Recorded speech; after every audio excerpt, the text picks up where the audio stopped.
Hello, everybody. We are back here with another virtual talk. We are so excited to be here, and we will let Mary Lyle, Director of Education, introduce our speaker today. Hi, everyone. Well, I'm excited about tonight's talk. I'm very interested in learning all about Spaceport America. And we have with us tonight Chaz Miller, who is a spaceport aerospace engineer. And he also is supporting business development and flight operations. Chaz has a degree in electrical engineering from Cornell University, and he studied for his PhD and received his PhD, from New Mexico State in astronomy. Is that correct? Yes, that's right. And so without further ado, I would like to welcome Chaz Miller. Okay. Well, thank you, everybody. Thanks for having me here today. I'm here to talk about Spaceport America, what we are, why we exist, how we're different than our customers, and what that means. And one thing I like to say during the talk is I encourage anyone to ask questions. I guess there's a chat window to do that, and the moderators will check that. And so I'm really open to answering questions all throughout the talk. So they'll interrupt me if any questions come up on some topic that arouses some curiosity or is confusing in any way. I'm perfectly happy to take a break and talk about the subject we have. And you don't have to wait till the end if you don't want to. So let me first start with my talk here. Let's see. And hopefully you can see that. We're good. I'm not seeing anybody or nodding, so they'll tell me if you can't see it. Looks like we're sharing here. So here I have my opening slide is a picture that was taken. I took at Spaceport America at sunrise back in December. And I'll talk a little bit more about what this is. The building you see in the distance on the right there is the gateway to space. And I'll talk a little bit more about what that building is and what we use it for.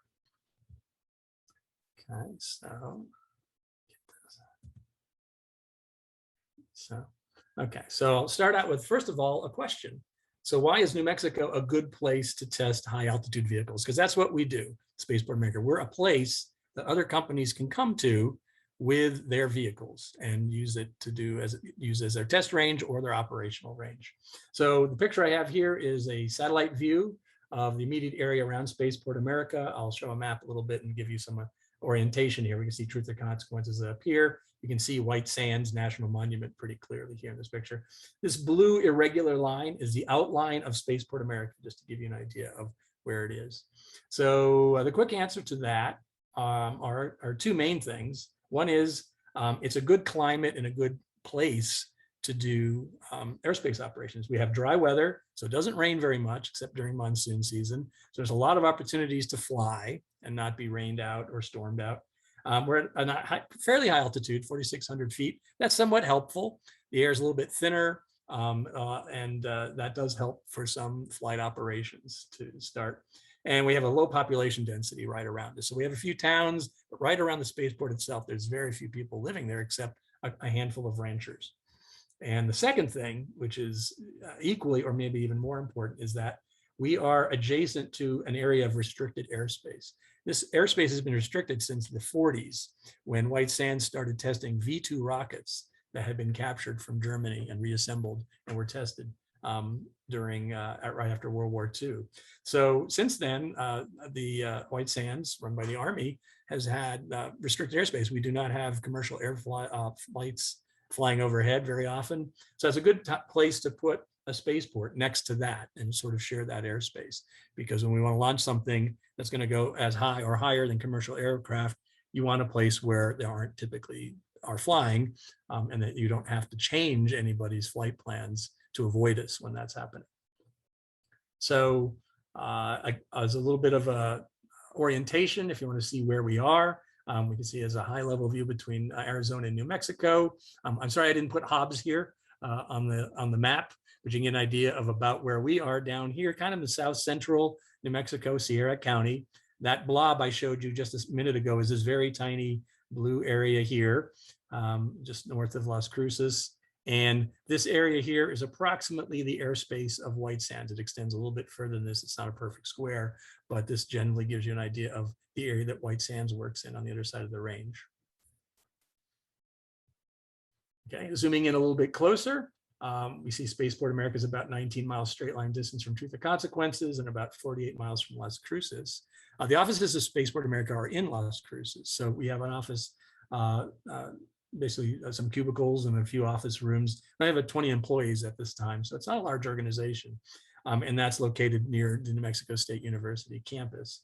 And so we tend to work there, live there, and quite often we do have to drive up to the spaceport to either work with customers, to meet somebody there, to give tours. Some of us go up every day, and others of us go up maybe a couple times a week or once every couple weeks, depending on the needs. Alamogordo, you can see here. And one thing that we have done is we've flown, and I'll mention this when we get to the customers that work and operate out of the Spaceport America, is they fly from Spaceport America, and with permission from White Sands, they can land and be recovered at White Sands territory, because it turns out White Sands has even more open space where nobody lives. So for some rockets, it's safer to actually launch them over the mountain range and land them at White Sands. To give you an idea of, again, now we zoomed up even more, you see this blue outline area, and the area we're talking about is about 9 miles in one dimension and 6 miles in the other, and it encompasses a total of 18,000 acres of state land. It's all state land.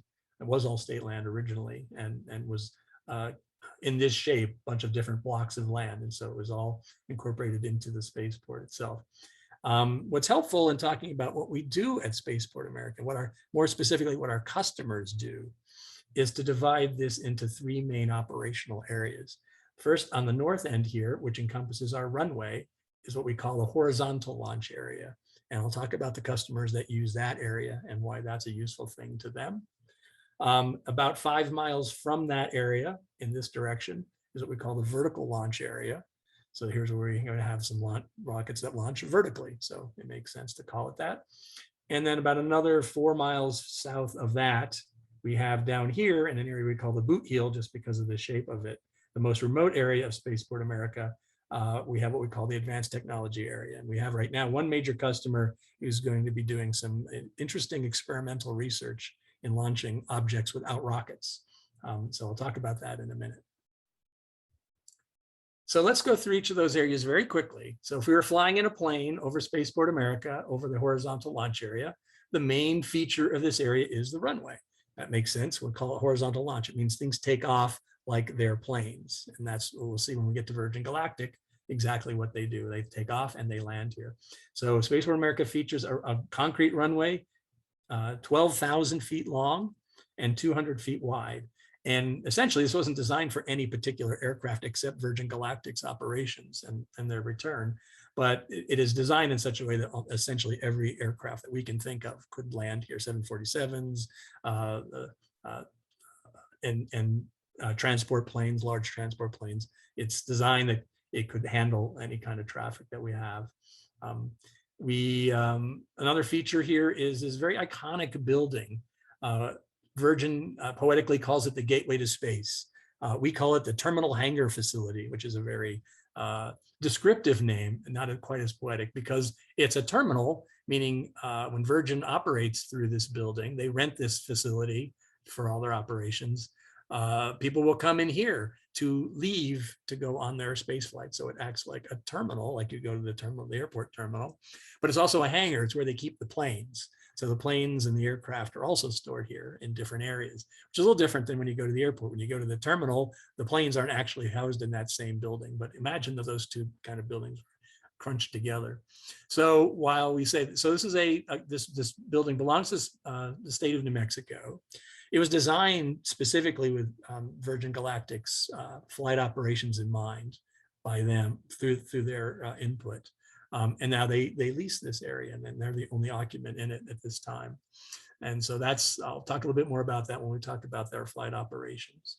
A second main building that we use is really originally the firehouse, or the garage for all of our security and fire system. We do have 24-hour on-site medical, fire, and security. So it's a secure facility because we have customers who are doing secure operations, they're doing private operations, and occasionally there's hazardous operations going on here. So the public has to go through a gate. They have to be approved ahead of time, unless they're on special tours that they can sign up for or organize with us to get on site. Also, again, fire is important. Obviously, we have lots of things that can cause things to catch on fire. We certainly don't want that. And so there's an entire fleet of vehicles to deal with all kinds of fire situations that might occur through launch vehicles. And we have on-site medical. Since the nearest hospital is in Truth or Consequences, there can be emergencies that require on-site medical. So those are all features that we contract out to another company to do. And so this is the building that they operate out of, called the Spaceport Operations Center. Another building we have here is what was originally a temporary hangar. This is, it's hard to tell how big this is from a picture. We don't have a person standing in it, but it's 90 feet in one dimension versus 90 feet in the other. So this has turned out to be a kind of helpful hangar. We expect to probably build more of these as we get other customers who might want to do different operations. Right now, we rent this out to different customers as they need them. All right, so that's again a bird's eye view of what the northern area of the spaceport looks like if you were to come in that way. Moving a little bit south to the vertical launch area, we have kind of a more desolate area. You can get there via, once you get through the security area, you can come down through a gravel road for a couple miles. And then in a 1 mile by 2 mile area, we have multiple launch pads, mostly concrete pads in the desert that can be used by various customers to do their vertical launches, either to launch payloads or to do experimental launches, or we have in one case a rocket motor test. And so we've had several customers build rockets or test their rockets on site. So this is a more desolate area where that's safely handled and has no interference then with what's going on up at the runway area. And so what I'd like to do next is share a video. This will show a very brief overview of some of the things I just talked about, narrated by our PR coordinator, Alice Carruth. So let me see if I can share sound. And then the moderator's gonna let me know if this doesn't work, but we practiced this before the call and this seemed to come out fine. So I'll sit here and we will watch a little bit, a couple minutes, 3 minutes of a video overflying multiple areas at the spaceport. Welcome to Spaceport America, the world's first purpose-built commercial spaceport.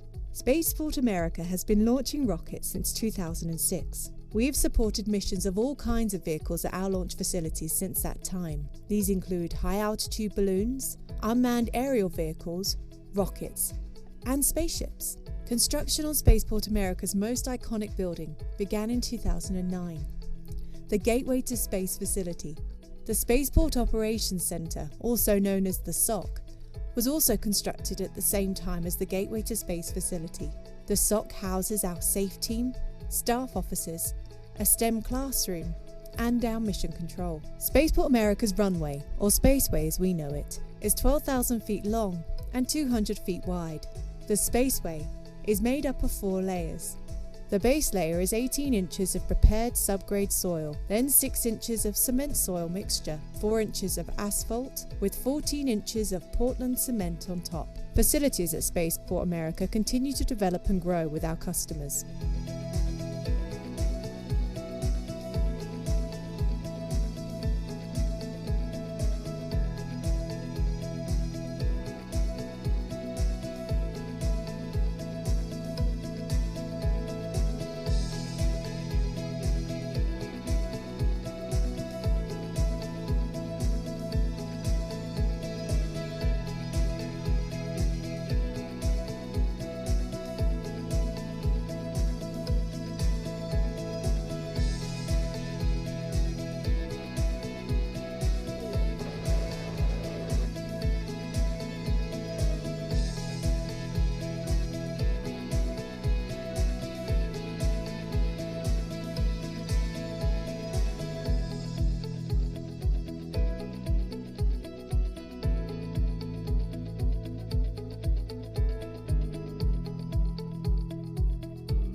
Join us in southern New Mexico to experience the thrill of space for yourself.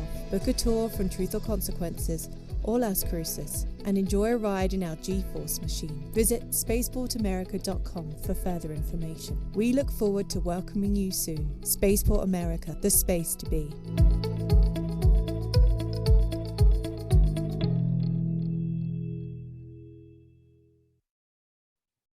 Okay. So I'm going to stop here a moment and see if there's any questions yet. If anyone's typed anything in, if you have any questions about what we've talked about so far, anything you've seen, anything in the video, I'll give a minute there. I encourage you to do so if you're curious about anything. There's no questions as of yet. Okay, well, I'll keep prodding people because let me see now if I can find my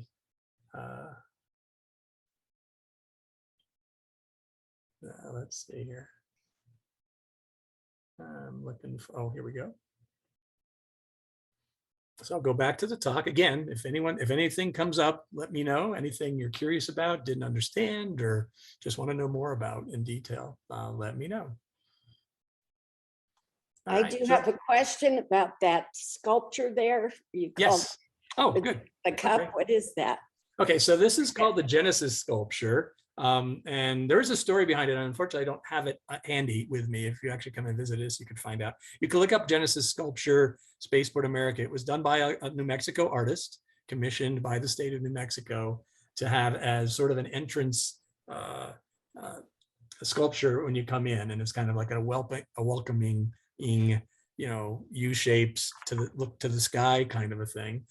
It's got, a metallic patina that's developed intentionally in the desert to give it so it meshes with the desert colors as it does. And if you look very closely, it's hard to see here, but there's looks like little dots here inside of it. Those are actually glass inserts, and it's not lit at night, but what it can do is absorb, you can reflect light. And so very, very dimly, but at night, when you look at the stars, you can sort of look at it and it almost looks like there's some stars inside too. So it was intentionally put there to be sort of a passive. It's not, electrified or anything. It's not supposed to draw your attention to it, but sort of be a contemplative sculpture as you're entering. So if you drive in, you actually come in off a main, the county road, and go through our, this is before you get to the security area, there's a little roundabout you can sort of see here. And so you would actually drive in, come around there, and then if you go in, you would turn left, and there's actually the guard shacks here. And then that's how you'd get into the spaceport. Once you're approved there, then you drive in, and you can actually see the back of the gateway to space here. That's what that building is here. So you can actually see it off in the distance here. And here actually you can see the Spaceport Operations Center. So you get a feeling for what you'd see if you were driving right into the area for some event. Thank you. Sure, thank you. Okay, so what I'm going to talk about next is I want to make a distinction, and this is very confusing, I think, to anyone outside the spaceport, is are we part of Virgin Galactic? Do they own us, or is that all that we do? And so to clarify that, we're a state agency, as I've mentioned. We are state land. The facilities are mostly built by the state and leased out. There are cases where we have leased out land at the spaceport and customers have built their own facilities that they can use if they choose to do so. So it could be a mix of those things. But the people that work at the spaceport then are state employees. But the point of the whole thing is to allow, not to have an area where lots of state employees work, but to have an area where customers, aerospace customers, can come and either do testing or do flight operations. Obviously, the concept was originated with an agreement with Virgin Galactic, who was planning to launch people into space. And so that gets a lot of the press, and rightfully so. But it's not the only thing that we do. So at the moment, in fact, we have 4 what we call Spaceport America tenants. That means, there are people that come and launch once in a while. A university might come in and launch a rocket. You saw a few pictures of that in the video. But these are 4 customers that either are on site all the time now with their equipment, leasing one of our facilities or building their own, or come very regularly. So basically we have contracts with each of these companies, more longer term contracts than just a one-time to event. And so what's interesting about them is they all do really different things at all different parts of the spaceport. So it's a really good thing for me to describe it, not necessarily to go in all the technical details, but I'm happy to answer questions about that. But those are the people that are doing things. So if you see in the news, Virgin Galactic did this, Up Aerospace maybe doesn't get as much press, but you may see them described as doing that. It's our customers who are doing all this work. We're here to be a service provider, a platform for them to do those operations. And our goal in the long term is to keep bringing more and more people in.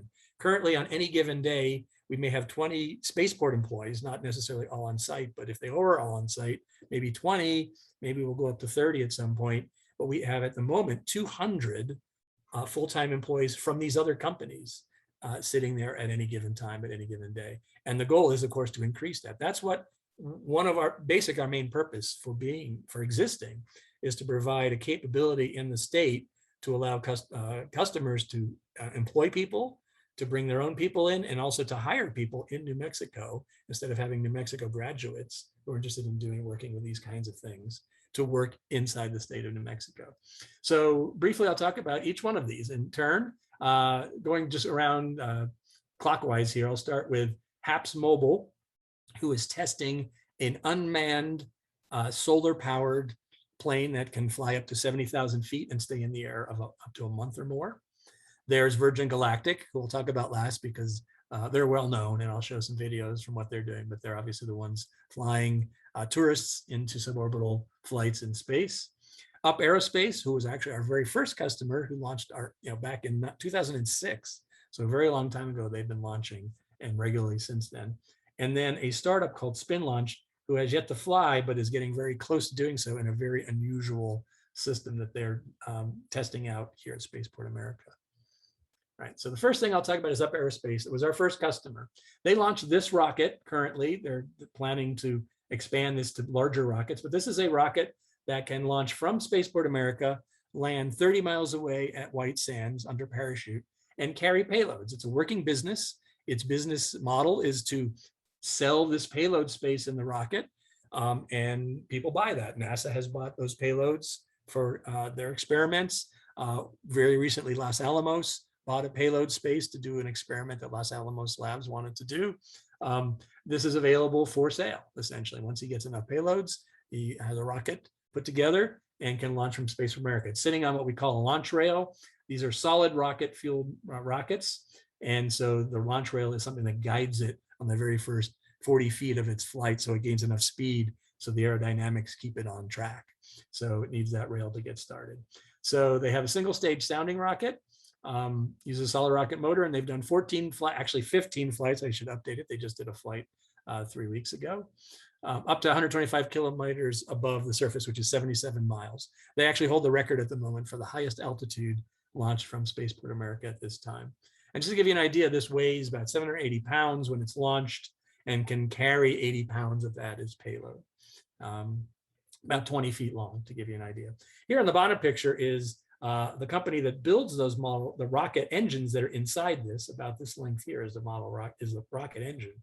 And here they are testing one of those. They build them on site, and once in a while then they'll test one to make sure that it's up to specification so that when they launch the rocket, they don't have any surprises. So what I'd like to do is next is show you a video that was taken. This is actually an advertisement by GoPro. When they launch these rockets, and this company and basically any university now launches their rockets with GoPros, because if it doesn't have video, it didn't happen in this day and age. So there's a lot of GoPro cameras on one of these launches. And in fact, this company won an award from GoPro, and GoPro put together this video to show you why on this particular flight, why they happened to catch an interesting moment in the flight. So I will bring that up. Let's bring a new share in. Here we go. Let's share sound. Okay, so now you should be seeing the GoPro picture. Someone tell me if they don't. And I'll show this video now. And so this is a flight of Up Aerospace, taken from many different vantage points, on the ground, on the rocket, taking off, and in space. And I'll talk a little bit above it, but it's a great video by itself. Mark, T-minus 20 seconds. Auxiliary enable, signal return. Minus 15. Stand by for terminal count at T-minus 10, 9, 8, 7, 6, 5. Vehicles armed. 3, 2, 1, fire. Missile away.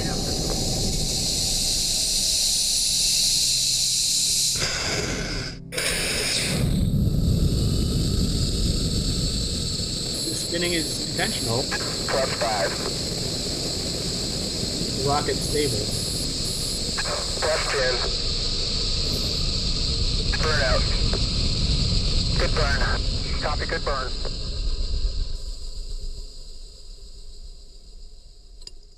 And then they have a system to stop the spin, which they do right there. And now you're looking down, it's on a coast, it's coasting above the spaceport. Now there'll be a couple cameras here looking at different parts of the rocket.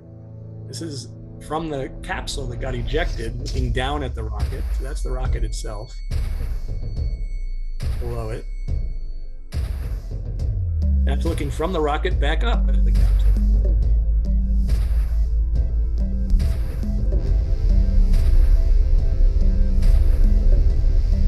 View from about 70 miles up. And here's a view from the capsule. And watch the separation.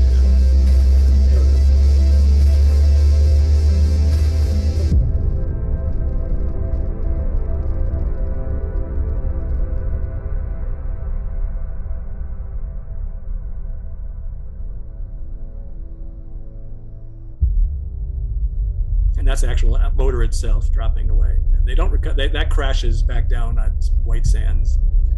The others come down by parachute because, of course, they want to protect the payloads. But you can see it comes down in a couple different parts. White Sands tracks all those by radar so they can find them and return them.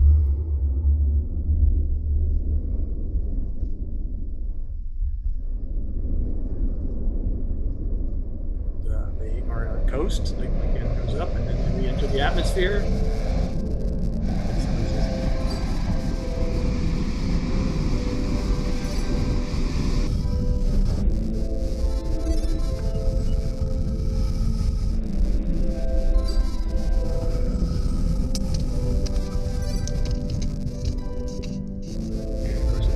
Comes out, and the views they have coming down towards White Sands for landing.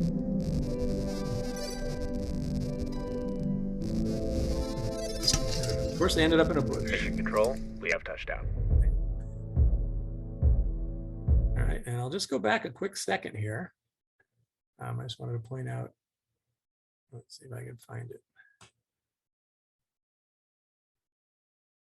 Yeah, so here we can clearly make out the White Sands, a national monument. And if you look really closely, there's a little line that looks like here. That's the runway at Spaceport America. So here's Spaceport America, and they launched from somewhere right here, and they're going to land somewhere right here. So they were launched up in an arc that left it up to 70 miles and lands them about there. All right. Again, I'll switch back to my talk, and if someone has any questions about this, feel free to ask.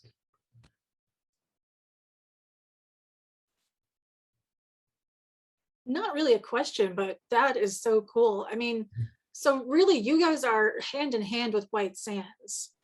Yes, yeah, we are adjacent, yeah. And so everything we do, they are part of, and they do have a lot of facilities that we actually don't have, but we take advantage of that in that they've got air traffic controllers, they have radar. Some customers want that, and White Sands will charge for that operation, but they've got quite a bit of facilities that some of our customers use. Some don't. This particular one does. This one's a very professional, profitable company. So every time we launch, of course, we're in contact with them during the whole operation. In this particular one, since it's landing at White Sands, very much so. And they actually have a helicopter recovery feature that they then bring all those parts back to Spaceport that morning, essentially after the launch. And they've done this quite a few times, like I said, over a dozen times now. So it's becoming a regular operation, and our first customer. All right, any other questions? So my question actually is, from my knowledge, White Sands closes down anytime that the military is practicing with their missiles and stuff. Mm-hmm. Does that ever happen with you guys? Do y'all ever have to stop a launch or anything if the military's doing missile practicing? Well before any of these launches, we've been in contact like months before. So this gets put on a launch calendar. So we will contact, say, Aerospace says, okay, I think I'm ready to launch. And we may hear about it for a while. And and the person who runs the company may not even know for sure until all the payload providers are ready. But then we'll get, we'll need a couple of months notice. It'll get put on a calendar. So there's a deconfliction that goes on there. Flight Stand says like, oh no, that's the weekend. We've already planned some operation. Well, they won't give that to us. So that's known well ahead of time. And so by the time we get to this point of the launch, then there's no surprises with that. But you're right, there's certain operations at White Sands. White Sands will do things like jam GPS to do operations, I get, and I don't know why, it's secret, but I can guess, they're trying to do things to prove that they can do operations in case somebody took out our GPS system. That would be what I would do if I was in the Army doing things. So we may have customers who are operating and they'll need to use GPS during their flights, which they often do, so they can find these things. That won't be a good time to do it. So again, people don't call up and say, I need to fly tomorrow. They can't do that. That's generally not true.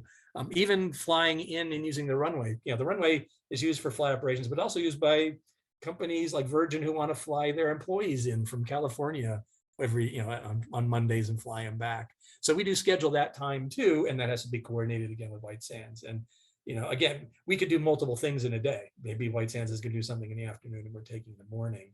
As long as it's all coordinated and everyone's on the same page, there's no problem with that. But we don't at the moment have parallel things going on. In theory, you probably could, depending on what the operation is, if we're not flying over to White Sands, if we're staying on our side.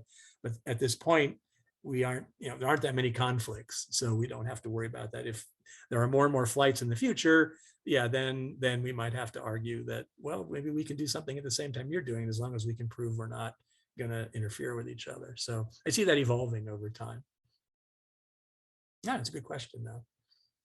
Basically, I'm still learning what our relationship with White Sands is. It keeps evolving, but we obviously are right next to them and using their airspace essentially. So we have to have a close connection. All right, so that's one customer who launches what people would call traditional rockets. That's a suborbital rocket. A suborbital rocket simply means it doesn't go into orbit. It doesn't go fast enough. It goes high enough to go into orbit, just barely. But if you're going fast enough at that altitude, you could actually stay in an orbit until air resistance pulled you back down. But we don't do orbital flights. Why not? Because if you watch them from films from wherever they launch them, usually it's over water and they drop stages. So a couple 100 miles away from an orbital rocket, a stage is going to fall down, and it falls in the water. That's okay. They've already cleared any boats out of that area. But over land, that would be landing from here in Texas or in Mexico, or if you're going north into Colorado or maybe Montana or Wyoming. So there's no permissions allowing you to do that. And White Sands has never flown anything orbital. So the customers we entertain and we can support are all suborbital. They go up and they come back down, either come back down at Spaceport or come back down somewhere close by. So the second customer is doing something very different. They're not going into space. They are flying an unmanned vehicle to about 70,000 feet altitude, and with the plan of having it be remotely operated from the ground, but in the air, going around in circles for a month at a time. And so how do they do that? And why would they do that are two really good questions. The company we're talking about is HAPS Mobile, which is a global conglomerate that they have a goal of creating cell towers. So if you don't have a cell tower in an area, but you want cell service, either in an emergency or in an area of the world that doesn't have an infrastructure or even electricity, the idea would be you send one of these craft up, it goes up to 70,000 feet, and it could service as a cell tower with the electronics that you would have on a cell tower, an area of about 200 kilometers wide, about 120 miles in diameter, or about, say, 100 miles in diameter, circle on the ground with just one of these. And if it stays up in the air, as long as it stays up in the air, you could have cell service. So that's the theory. What they're trying to do, or what they are doing in Spaceport America, is doing those flights and actually doing that over Spaceport America to prove it works. Once it does, they could have a fleet of these that could launch from various runways and take off and stay in the air for a long time, and sell cell service that way. So they contracted, so that's the idea. They contracted in with a company that makes vehicles that are very, very light. If you want something that flies on just solar power and batteries, it better be pretty light and it has to stay up for a long time. So there was a company called AeroVironment. And back in 1977, the person who started it, Paul McCready, wanted to win what was then called the Kramer Prize. It was a prize that someone offered to say if anyone could build a craft that is human powered, no other power, just human powered, like a bicyclist, that could fly over a course and was like a figure eight. It would have to turn. It was a mile or so between the pylons that you had to turn around. It was a very set course. There was a prize for that. And this person designed this thing he called the Gossamer Condor, made almost looks like balsa wood and plastic. And maybe it wasn't balsa wood, but it was very light materials and plastic with a person sitting in there pedaling like crazy. And you can look at videos from the 70s and see them do this, and they won the prize. 2 years later, there was still a prize that was even more challenging. Can you fly a human-powered aircraft over the English Channel, just 26 miles across at its narrowest point? And in fact, his company built a craft called the Gossamer Albatross. It was bigger and actually did that. They flew not very more feet above the English Channel than this, all the way across, and won that prize. And since then, they've gone and gotten contracts from NASA, various companies to build unmanned craft. Here's something called Helios in 2008. And it's a big wing with electric engines, with propellers and solar panels. So this is the idea. This was flown to test solar powered flight to keep it in the air as long as possible. It was successful. So this company said, hey, can you build us something very much like this where we could put our cell tower electronics on it and fly it? And what they came up with was something called the Sun Glider. So this is a 260-foot wingspan craft. It's flown at, this is a picture taken at Spaceport America. Flies very, very, very slowly, but that's not important. As long as it can get up to altitude, it eventually gets up above where aircraft fly. So it's only in restricted airspace for a narrow period of time. It gets above it and then can stay up, potentially up to a month or more. And that's the testing that they're doing to prove that they can do that. And they've done cell service from it. So, oops, here, click on the next one. Oops. I think I missed one. Here we go. So here's a picture actually taken during a flight at Spaceport America.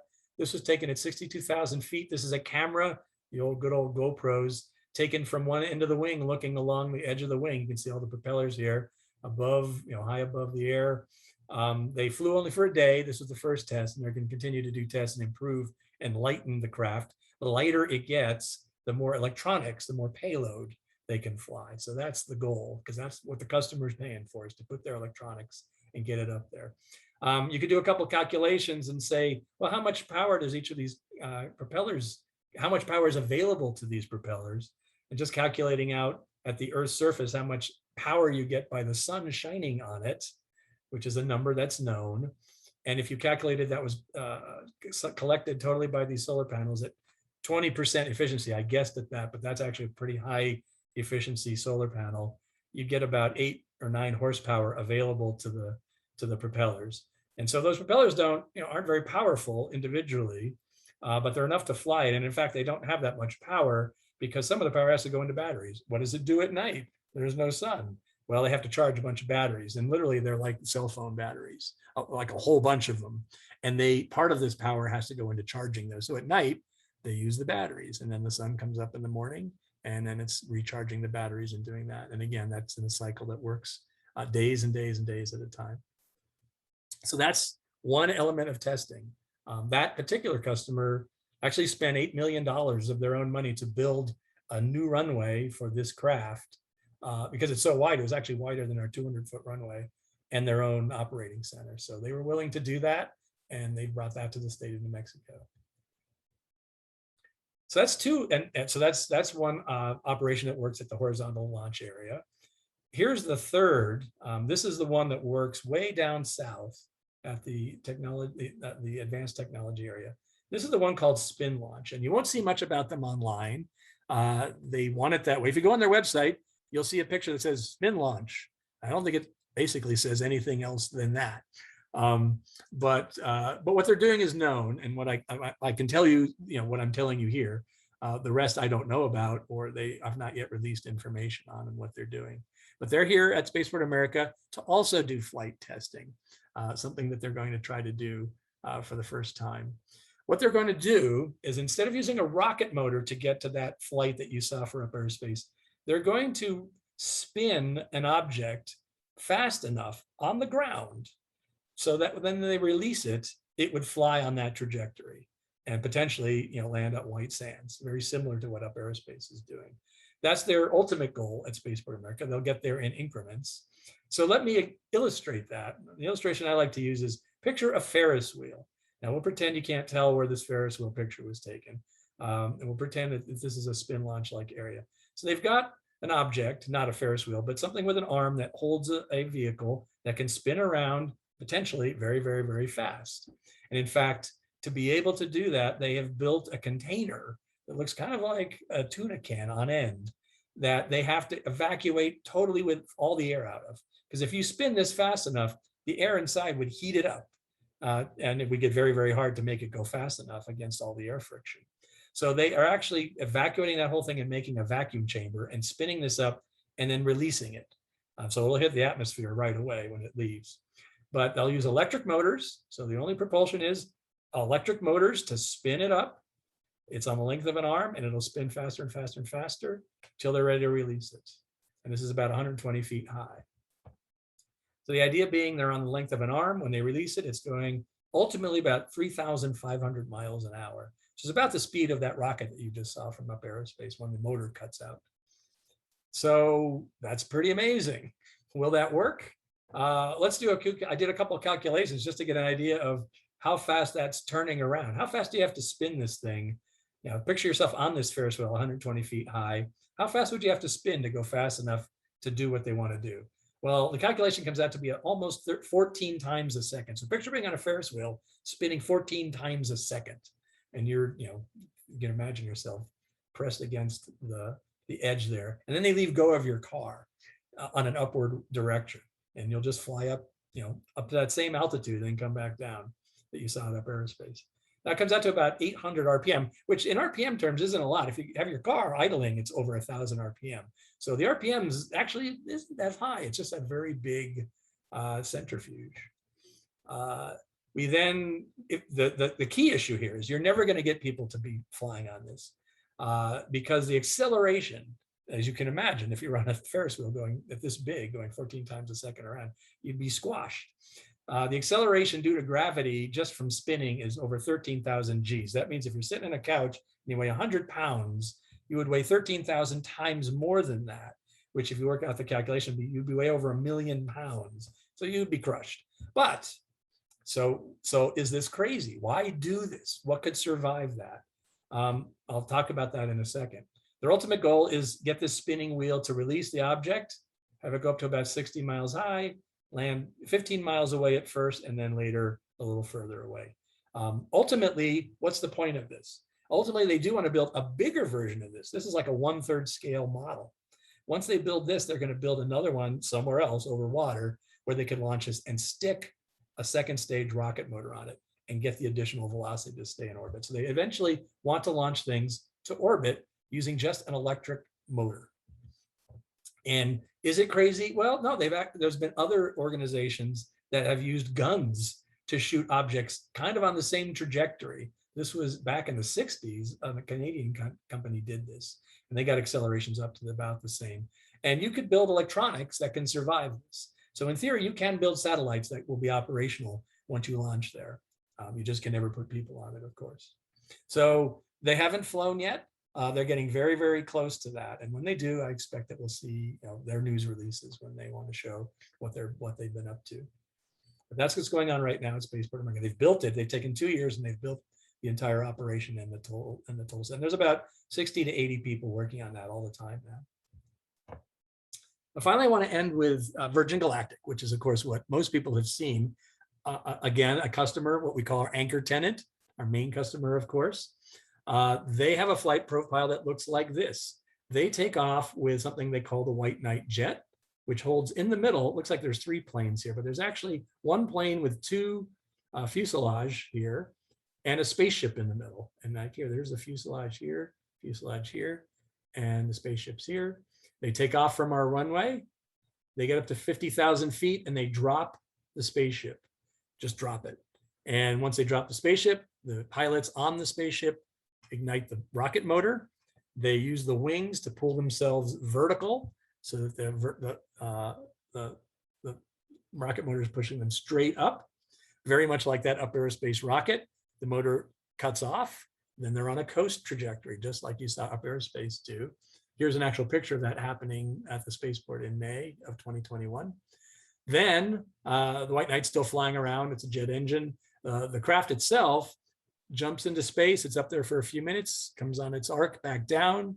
Wings bring it down as an unpowered glider. It's simply a glider, and it returns to a landing on the runway, and then followed by the White Knight jet following it on the runway later.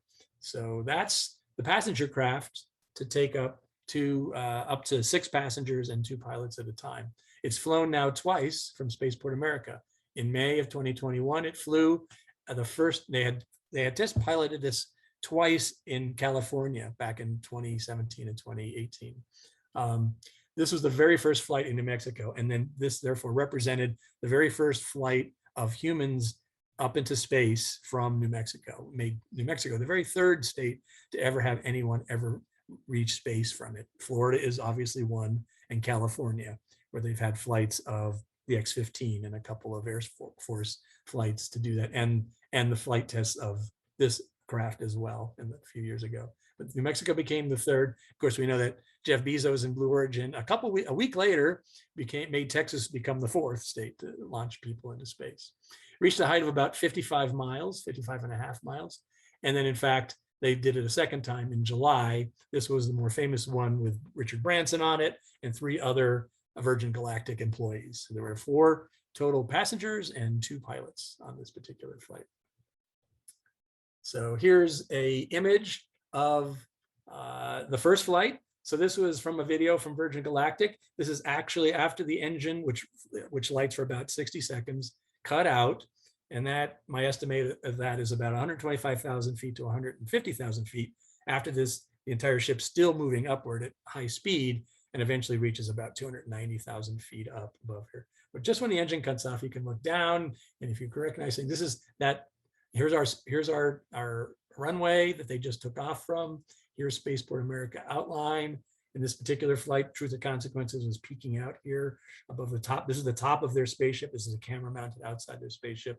Here's 2 of the wings. So if you get an idea, what are we looking at? Here are 2 of the wings looking back down, straight down from the spaceship. And you can see I-25 here in the rear ground. You can make out some of the water here at near Truth or Consequences.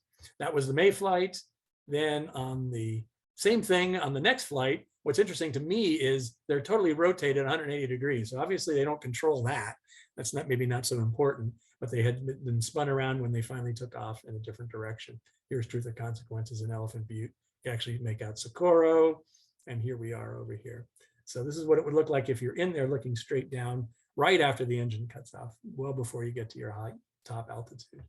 So what I can do now is show you a little video that shows this flight and a little bit of what Spaceport America people were there to watch this in July. So let me share this one again and move to this video. Okay.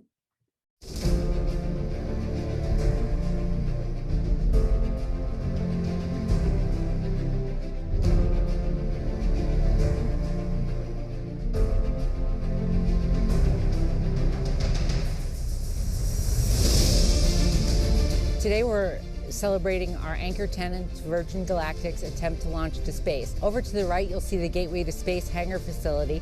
That's where Virgin Galactic houses their spaceship and their mothership. We have lots of friends and family gathered today to witness this historic launch. I'm speaking to you today from Mission Control that Spaceport America uses during space missions. At this location, we have a great view out over the runway. We have worked on many different programs over the years, and finally, this is the culmination of our expectations. We're going to see, I think, in my mind, the first true commercial space tourism launch. We're going to see many, many more of these over the coming years. This is going to be a great thing for New Mexico. It was built and is owned by the taxpayers of New Mexico. So congratulations on that. We're going to be seeing it do great things for our economy in the future. Today's launching milestone symbolizes the important step for New Mexicans investing in our future, communities from across the state have come together to serve Spaceport America and support our customers. That is very important that we come together because we want to grow more education opportunities. We want to grow more jobs for our neighbors, more businesses for our neighbors. So to all of you representatives, elected officials, community officials, we want to say thank you, and we want to hear from you. How can Spaceport America help your community become stronger, help you create more education opportunities and more employment opportunities?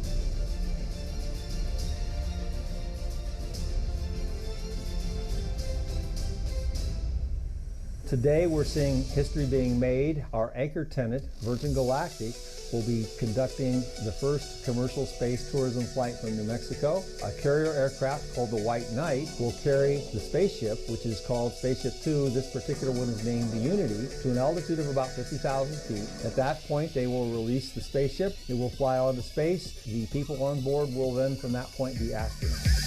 5, 3, 2, 1, release.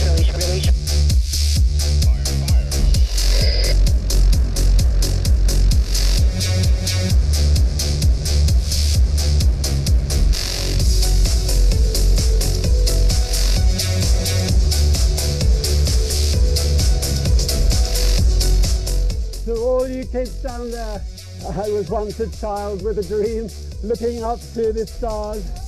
Now I'm an adult in a spaceship with lots of other wonderful adults looking down to our beautiful, beautiful Earth. To the next generation of dreamers, if we can do this, just imagine what you can do. It's a little after 10 o'clock. People have been here since 1 or 2 in the morning getting the vehicle ready to fly, and we've had staff here since 3 or 4 in the morning in support, and it was a successful mission. So thank you, the state of New Mexico. Thank you, Virgin Galactic. Thank you for everybody for attending. And we look forward to seeing you again for many more flights and many more activities at Spaceport America. This commercial space business is growing. We are so appreciative of our tenants here at Spaceport America, and we're so excited that they're launching their commercial tourism market. We are even more excited about the possibilities for New Mexico, but we have to do this together. Look at the bright future ahead, and we want you to be a part of it. We'd like to congratulate our tenant, Virgin Galactic, for a successful launch and landing here at Spaceport America on a truly historic day. All in a day's work. Visit our website, spaceportamerica.com. Looking forward to helping you blast off your imagination. Okay. So I see there's a few things up there in the chat where I've talked a little bit beyond my time here. So I want to encourage questions. I'm certainly happy to answer anything anyone wants to ask about. Let me pull up my presentation here again. I think you should be seeing it again. You can let me know. So I was just going to finish off with, as I mentioned, we have lots of other customers who aren't here all the time, but we keep entertaining new customers, hoping that they become more of our anchor tenants and long-term customers as their companies grow. I think of us as a startup spaceport that caters to startup companies, startup aerospace companies. That's kind of how we look at it. All right. So the couple questions we've had, one goes back to our solar powered glider. Okay. And do storms affect it at all? I mean, I know you said it charges the batteries for at night. Mm-hmm. The idea is that storms affect it? I mean, it's a good question. The idea is that they're up above storms. So I guess in theory, perhaps some very tall thunderheads could affect them, but at 70,000 feet or maybe even a little bit higher, they're above weather essentially. And there are some winds up in the stratosphere, but the air is so thin that it doesn't affect them very much. So the concept is that, yeah, they could just stay up there above all the weather. They're above all the other flights and they're above the weather. And that's the concept of that. And again, the lighter they can make the craft, which is sort of what the research is about, which is mostly the batteries, the higher it can get in the thin air with the power that they have available. And that's sort of the name of the game. The higher they go, the less they have to worry about even major, thunderstorms. But really, they're still flying above all of that. So I imagine launching. I mean, I know you wouldn't want to launch in a storm anyway. Yes. So they're very sensitive. Yeah, they're very sensitive to that. And in fact, they're very sensitive to winds. They can't really fly if they take off. And I have a video, but it's not easy to see because they took off and landed at night. oddly enough, on a solar powered flight, but that shows you what they can do on batteries. You could walk along it. It's basically walking speed as it takes off, if you can believe that gigantic thing starting to go up in the air, and you could walk along it. And the same thing at landing. So they are very attuned to the conditions when they take off and when they land. So that'll always be an issue. Now, it's nice here around the mornings, early in the morning or just around sunset or at night, we get very light winds, from the north. So we end up being a good place for testing. If they go to a very stormy place, they have to worry about how they could take off and land. So that's a very good question. And moving on to the spin launch. So is the goal kind of to get rid of the use of the fuel or the need for fuel? The idea is that in theory it would be cheaper because you don't have fuel, and the idea is they're claiming that their goal is to be able to do this several times a day. And I think, I'm not sure who their customers are. I suspect they're defense, somebody who needs to get a lot of things in space at a time. So the idea being that you don't have to build a bunch of rockets. You could just have this facility, you stick a payload there, spin it up, it goes. You'd have to put more air back in the thing so you could put the next object in. But in theory, as many times as you could load that, you could spin the next one up. And the spinning, maybe takes an hour to spin up to speed, and you can launch the next one. So their goal is eventually to be able to do, a bunch of these a day once it could actually be up and running. So that's going to be their push. And then ideally, it's all about cost. How much did it cost to send so many pounds to space? And they think they can do it cheaper than somebody who has to build a rocket to do it. That's what they're going to find out. So that's what they're trying to work on. I have a question about spin launch. Yep. Okay, so when you were explaining how it works, in my head, I just figured it was someone who had like a bucket full of water and just spinning it really fast and then letting go of the water and it just kind of going that way or whatever way it needs to go. And so I'm sitting here, I'm like, how are they going to make something that can spin either a bucket or a rocket or a ship or something fast enough? I don't understand. I guess I don't understand how they're actually going to get it to well, you understand it perfectly in that, yes, you spin the bucket. The fact that water stays in the bucket is that centripetal acceleration I talked about. In their case, you look up to 13,000 Gs, so you can hand spin that, but that's the idea. And then they're going to release it. And what happens when you release your bucket of water, it actually goes in a straight line after you release it. So if they release it here, it's going in this direction at this exact second. That's the way it's going to go. If they released it down here, it would go that way. If they release it here, it would go that way. So they have to control that release time very, very carefully. So the idea is that they've got a tether, essentially, very, very, very strong tether. This thing is here. They have a motor, a strong motor, and they just start turning it. At some point they have to figure out it has to be somewhat rigid so that, it obviously when it's going up at the top slowly has to make it around the top. Once you get it spinning fast enough, the force pulling on the thing is enough to keep it, if you've ever been on one of those rides where the bottom falls out or it tilts and you're just up against the wall, you get fast enough, you can overcome just one gravity. And they can spin that. Again, if you get this to, the calculation is 817 revolutions per minute. Again, not faster than your car, revolution, but in a much bigger object. You can do that. You can calculate how much power that takes. You can generate that with some, basically their own electrical substation, which they're building out of generators. And you just spin it fast enough. They've already test spun it, I believe, up to the speed of sound. They're going to go up to 5 times the speed of sound. And again, if there's no air in the thing, there's nothing pushing against you. So it's just spinning really fast. All the excitement happens the instant you let go of it, and it leaves that chamber and it hits the air. And all kinds of interesting things may happen there. It's going to heat up really fast. It's probably going to, slow down somewhat, but it also is moving so fast, it's going to plow through that air really quickly, like in a fraction of a second.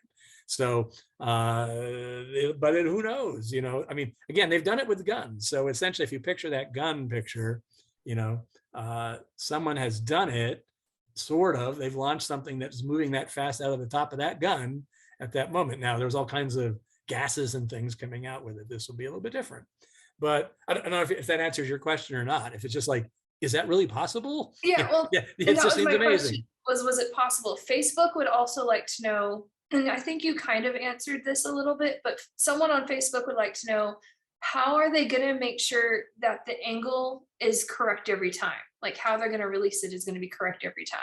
I don't know. See, as an engineer, I'm really fascinated by a lot of questions that I have, and other people who are the engineers at Space America. They don't tell us. This is their proprietary secrets. Maybe they'll release that information once it works, right? But they don't want to say anything until then. But that's a very, very, very, if you can calculate that, I calculate what this velocity is. It's 5,000 feet per second. That means in a millisecond, a thousandth of a second, it would move 5 feet.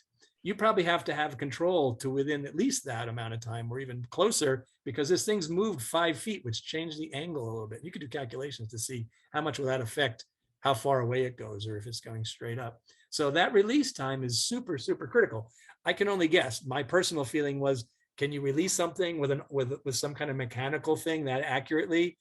I don't know. If you can't, there's things called explosive bolts that are used on rockets. Traditionally, things are held together with bolts that as soon as you put electricity into them, they blow apart. So it instantly releases. So again, if that's electronics, you can control that to microseconds.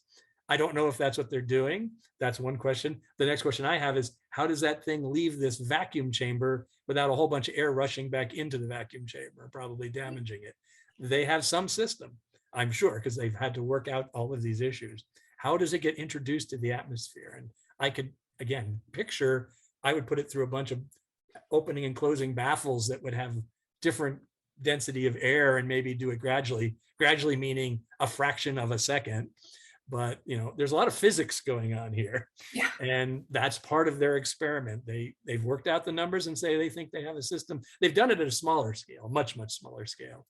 This is going to test a lot of their assumptions. And the question you asked are the key ones, I think. If they can't control that, then they really can't, because it won't leave the proper place. It's actually got an ejection port. If they don't release it at the right time, it ain't going through the ejection port. It's going to smash into the side of the thing inside. And they don't want that. So you're actually asking very good engineering questions. Those are critical items that they will be testing. And my assumption is they'll test it at slower speeds and keep building up to prove that they can do that. My problem is just picturing how big they want it. I mean, I can't imagine something that big spinning that fast, it's. Yeah, well, once they get it going, in theory, that's the hard part. You just keep cranking it up. And as long as this arm is strong enough and nothing breaks, and and there's no air in there, and your motor can spin that fast, it's just electricity. And so I know it seems the size, I've stood next to this thing, it's enormous. They haven't released any photographs of it yet, but it's built. And this whole chamber, they built themselves out of pieces of metal over the last 2 years, in addition to a whole place to provide the power. There's no electricity to this area of the spaceport. They are totally cut off. So everything they do is regenerator power, bring in their own water. They have a whole place for 60 people to work and live. And it's like an oil rig kind of a situation where people just can work there all the time, and they have ways to entertain themselves, and places to eat there. It's pretty amazing what they put together. They've got and this is all public knowledge. They've gotten a few tens of millions of seed money from venture capitalists, and they've sold them that this could work and that they could do business with it. And those I don't know the answers to those, but that's what they've convinced people who had the money. So we have a place where they can test it out and see how that goes. And again, like I said, this is a scale model of what they eventually plan to do.